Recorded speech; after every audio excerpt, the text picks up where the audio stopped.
வணக்கம். ஒரு ஆமை, ஒரு பறவை, அப்புறம் ஒரு வீடு. இது கேட்டா ஏதோ சின்ன பிள்ளைங்க கதை மாதிரி தோணலாம் இல்லையா?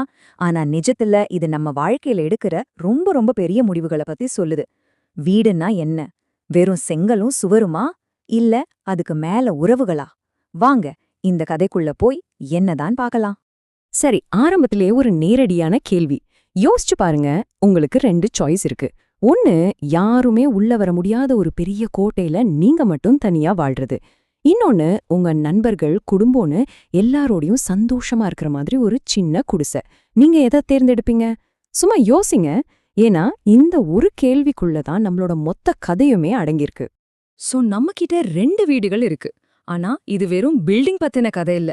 இது வாழ்க்கைய நாம எப்படி பாக்குறோங்கிற 2 வேற வேற தத்துவங்களை பத்தினது. ஒன்னு பாதுகாப்பு ரொம்ப முக்கியம்னு சொல்லுது. இன்னொன்னு இல்ல பகிர்ந்து வாழ்றதுதான் முக்கியம்னு சொல்லுது. இங்க தான் இந்த கதையோட முக்கியமான ட்விஸ்டே இருக்கு.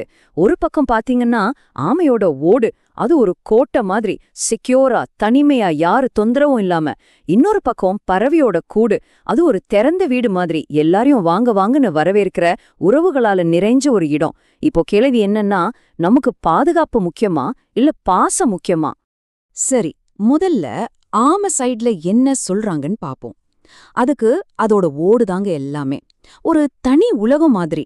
வெளி உலகத்திலிருந்து தன்னை முழுசா பாதுகாத்துக்கிறதுல அதுக்கு ஏன் அவ்ளோ நம்பிக்கை? வாங்க அத கொஞ்சம் ஆழமா பார்க்கலாம். ஆமா, என்ன சொல்லுது பாருங்க. அதோட வார்த்தைகள்லயே ஒரு பெருமை தெரியுது இல்லையா? ஏன் ஓட்டை பார் எவ்ளோ ஸ்ட்ராங்கா இருக்குன்னு சொல்லுது. அத பொறுத்த வரைக்கும் அதோட மொத்த மதிப்பும் அந்த ஓட்டோட வலிமையிலயும் உறுதியிலயும் தான் இருக்கு. இது பக்கா மெட்டீரியலிஸ்டிக் பார்வை இல்ல. அப்போ ஆமையோட பிலோசபி ரொம்ப சிம்பிள். செக்யூரிட்டி தான் ஃபர்ஸ்ட். வெளியில இருக்கிற எந்த ஆபத்தும் நம்மள தாக்காம பாத்துக்கிட்டா போதும்.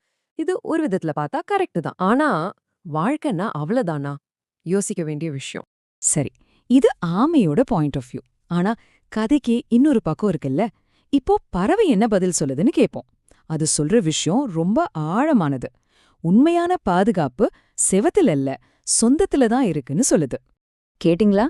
இந்த வார்த்தைகள்ல எவ்வளவு பெரிய அர்த்தம் இருக்கு பாருங்க. பறவையோட வேல்யூ சிஸ்டமே வேற. அதுக்கு வீடுன்னா சும்மா தங்குற இடம் கிடையாது. அது உறவுகளை பகிர்ந்துக்கிற ஒரு ஸ்பேஸ். ஒன்னா சேர்ந்து சந்தோஷமா இருக்கிறதுல தான் உண்மையான மதிப்பு இருக்குன்னு அது சொல்லுது. அப்போ பறவையோட கணக்குப்படி ஒரு வீடுனா அது நம்ம குடும்பத்துக்கு, நம்ம நண்பர்களுக்கு இடம் கொடுக்கணும். அதோட உண்மையான பலம் சுவர்கள்ல இல்ல, அதுக்குள்ள பகிர்ந்துக்கப்படுற அன்புலயும் சந்தோஷத்திலயும் தான் இருக்கு. சிம்பிள். இப்போதான் கதையில ஒரு பெரிய டர்னிங் பாயிண்ட் வருது.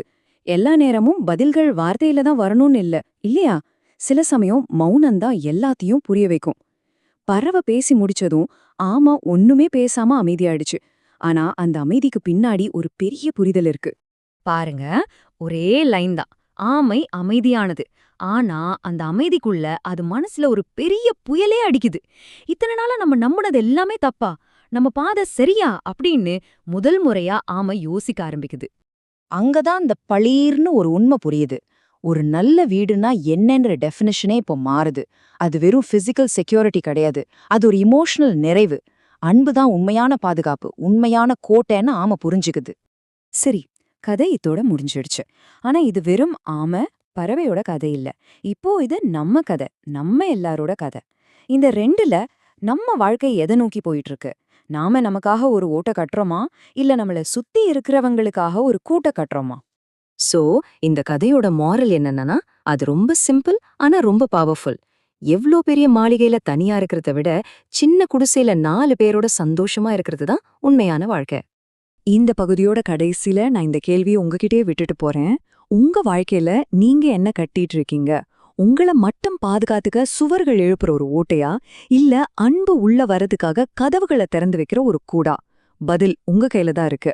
யோசிச்சு பாரு.